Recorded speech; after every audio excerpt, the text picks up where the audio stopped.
বন্ধুগণ নমস্কার। প্রথমেই আমি আপনাদের অনুরোধ করব আপনারা আমার এই চ্যানেলটি সাবস্ক্রাইব করবেন এবং ভিডিওটি লাইক করবেন। গতকাল ইজিপ্ট অর্থাৎ মিশরে একটা নাটক হয়ে গেল। সেই নাটকের যে মূল কিরদার অর্থাৎ যে ভূমিকায় পালন করছেন তারা হচ্ছেন দুজন, একজন মিস্টার ডোনাল্ড ট্রাম্প আর একজন হচ্ছেন মিস্টার শাহবাজ শরীফ। তো এখানে প্রায় 20 জন ওয়ার্ল্ড লিডার উপস্থিত ছিল। প্রেসিডেন্ট ট্রাম্প এই যে পিস সামিট অর্থাৎ হোস্টেজ হস্তান্তর হামাসের কাছ থেকে ইসরায়েলে এবং ইসরায়েল থেকে যে বন্দিদিকে ছেড়ে দেওয়া, প্যালেস্টাইনি বন্দিকে ছেড়ে দেওয়া, এই যে পর্বটা সাক্ষী হতে এবং সেটাকে খুব বাড়িয়ে চাড়িয়ে প্রচার করার জন্য ওখানে এসে হাজির হয়েছিলেন।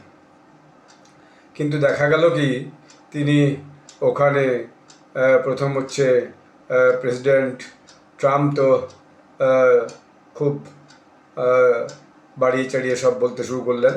তারপর যেটা হলো সেটা হচ্ছে প্রেসিডেন্ট ট্রাম্প দেখা গেল যে ব্রিটেনের প্রেসিডেন্ট কের স্টারমারকে বলার জন্য ডেকেছিলেন, কিন্তু ফাইনালি তাকে ডেকেও তাকে আর বলতে দেননি, আবার তাকে তার জায়গায় ফিরিয়ে দেন। তো কের স্টারমারের একটু অপমানিত বোধ হওয়ার কথা, জানি না তিনি অপমানিত বোধ করেছেন কি না। এটা হতে পারে এমন এই কদিন আগেই যেহেতু ইউকে পিএম কেয়ার স্টারমার ভারতে এসেছিলেন, অনেক সব চুক্তি করে গেছিলেন, সেটা একটা ডোনাল্ড ট্রাম্পের মনে একটা রাগ ছিল যে একটা বড় প্ল্যাটফর্মে তাকে অপমানিত করব। এর বাইরে দেখা গেল সেখানে ইমানুয়েল ম্যাক্রন এসেছেন, ফ্রান্সের প্রেসিডেন্ট, ইতালির প্রধানমন্ত্রী জর্জিয়া মেলোনি এসেছেন, এবং সেখানে দেখা গেল প্রেসিডেন্ট ট্রাম্প হঠাৎ করে ইয়েকে বলে বসলেন পাকিস্তান প্রধানমন্ত্রীকে, হোয়ার ইজ পাকিস্তান পিএম। তো সঙ্গে সঙ্গে তিনি একদম পেছনে দাঁড়িয়েছিলেন, ছোটোখাটো মানুষ, সামনে এগিয়ে এলেন। তো সেই সময় তাকে দেখো আমার বেস্ট ফ্রেন্ড এসব বললেন। তারপর যেটা বললেন সেটা সবচেয়ে আশ্চর্যজনক, যে he has alone came not with his military chief mister Munir. এটা খুবই অ্যাম্বারাসিং যে প্রথম দেখা গেল মিস্টার মুনিরকে বাদ দিয়ে পাকিস্তান প্রধানমন্ত্রী শাহবাজ শরীফ ওখানে মিশরে যে হাজির হয়েছেন। তিনি তারপরে তাকে কিছু বলার জন্য অনুরোধ করলেন। তো স্বভাবতই পাকিস্তান পিএম শাহবাজ শরীফ তার যা প্রচলিত যে ঢং বা প্রচলিত যে ন্যারেটিভ, সেই ন্যারেটিভটাকে গাইতে আরম্ভ করলেন এক প্রস্ত, যে প্রেসিডেন্ট ট্রাম্পের মতো এত বড় নেতা হয় না, প্রেসিডেন্ট ট্রাম্প পৃথিবীর সমস্ত যুদ্ধ বন্ধ করে দিয়েছে, এইসব বললে শেষ পর্যন্ত এমন কথা বললেন যে প্রেসিডেন্ট ট্রাম্পকে আমি পুনরায় নোবেল পিস প্রাইজের জন্য নমিনেট করছি। তো মানুষের চাপলুসির একটা সীমাও আছে। এই 3-4 দিন আগেই মাত্র নোবেল পিস প্রাইজ এবছরের মতো ঘোষণা হয়েছে, 2025-এর নোবেল পিস প্রাইজ, এবং ভেনেজুয়েলার অপোজিশন নেতা তাকে নোবেল পিস প্রাইজ দেওয়া হয়েছে। তারপরেও তিনি এখন থেকেই 2026-এর নোবেল পিস প্রাইজের জন্য মিস্টার ট্রাম্পকে নমিনেট করা শুরু করলেন।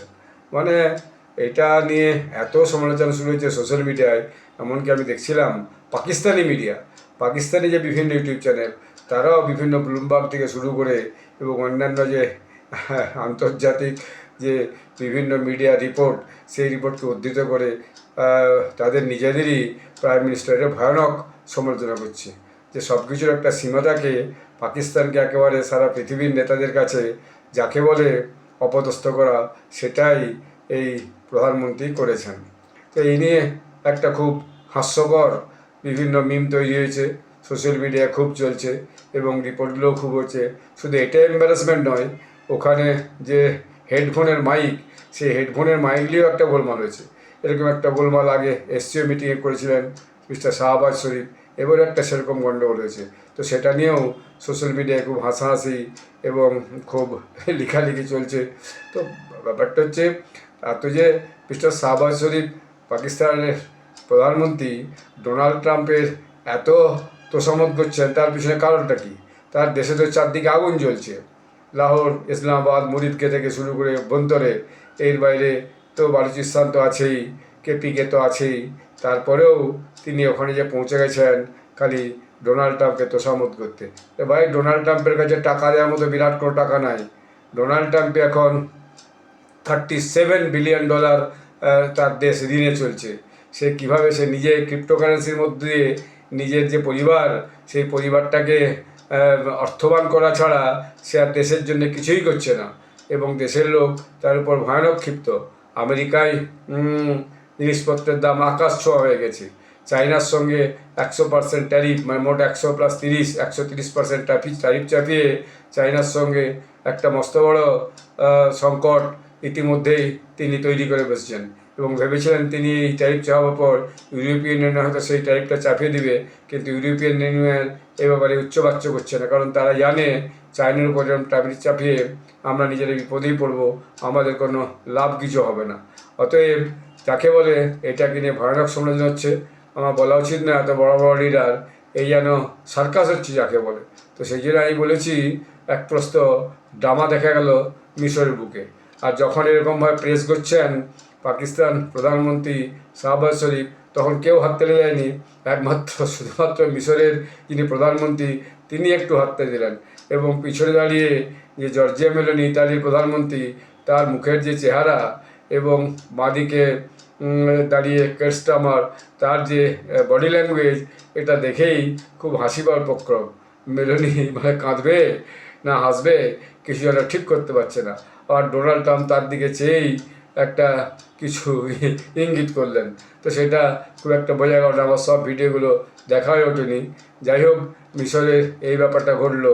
এখন সবচেয়ে বড় প্রশ্ন যেটা আন্তর্জাতিক মিডিয়াতে এবং বিভিন্ন মিডিয়াতে আলোচনা চলছে, আমি বেশ কয়েকটা মিডিয়া দেখলাম, ব্লুমবার্গ দেখলাম, ফার্স্ট পোস্ট দেখলাম, এনডিটিভি দেখলাম, যে ব্যাপারটা হচ্ছে যে আসলে সত্যি সত্যিই গাজাতে শান্তি ফিরবে কি না। যদিও যে গাজার প্যালেস্টাইনিরা তারা এদিক ওদিক যারা ছিড়িয়ে পড়েছিল, তারা যুদ্ধজোন থেকে, যুদ্ধ এলাকা থেকে, হামাস এরিয়া থেকে সরে চলে গেছিল, তারা আবার তাদের নিজের নিজের জায়গায় ফিরে আসার চেষ্টা করছে। এখন ডোনাল্ড ট্রাম্পের ইচ্ছা আছে ওখানে একটা দুবাইয়ের মতো সিটি তৈরি করবেন, সেটা আবার ট্রাম্প সিটি বা ট্রাম্প টাওয়ারও হতে পারে। তিনি আর বিভিন্ন জায়গায় ট্রাম্প টাওয়ার নামে বিভিন্ন ফ্র্যাঞ্চাইজ দিচ্ছেন শোনা যাচ্ছে।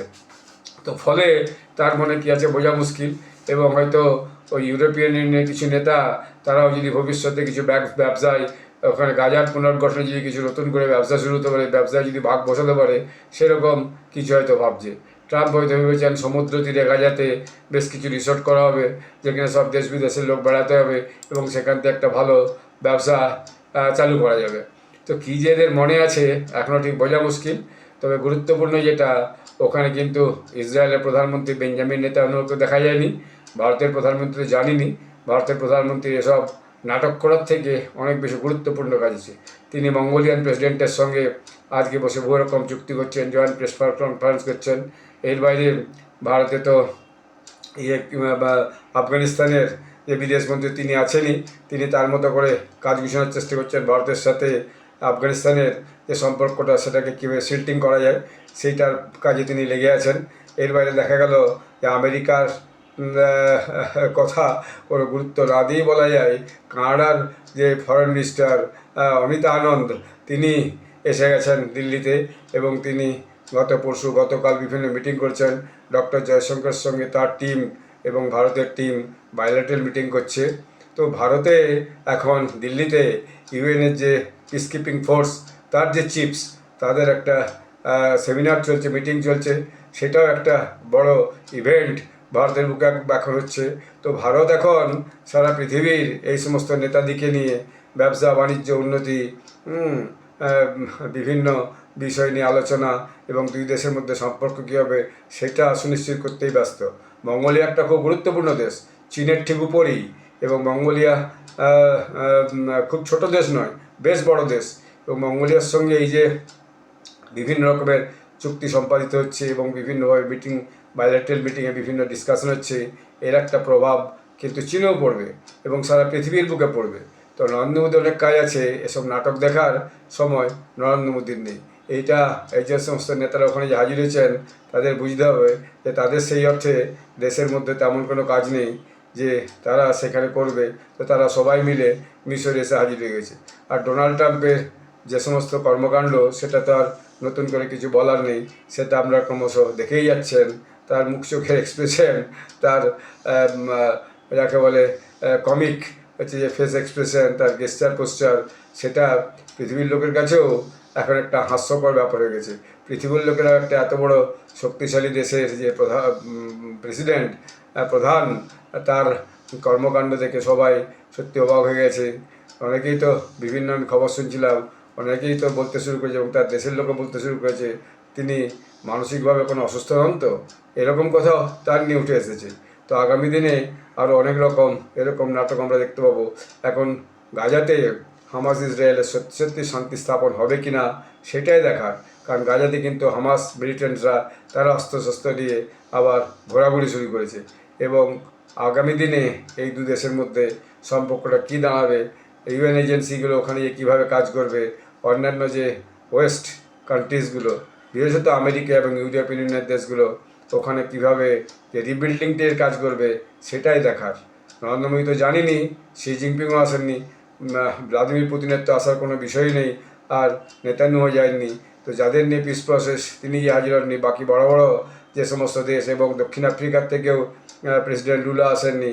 তো যাই হোক, প্রেসিডেন্ট ট্রাম্প এবং তার সঙ্গে তার যে সমস্ত তাবেদার তারা সেখানে হাজির ছিলেন এবং হাজির থেকে প্রচুর অপটিক্স করেছেন, প্রচুর ভিডিও ফটো তার সোশ্যাল মিডিয়া এসেছে, সেগুলো আপনারা সোশ্যাল মিডিয়া সার্চ করলে বা যে কোনো নিউজ পোর্টাল সার্চ করলে দেখতে পাবেন। তো এই ভিডিওটি আমি এখানেই শেষ করছি। আবার নতুন করে বিষয় নিয়ে আপনাদের কাছে ভবিষ্যতে আলোচনা করব। আপনারা সবাই ভালো থাকবেন। ধন্যবাদ।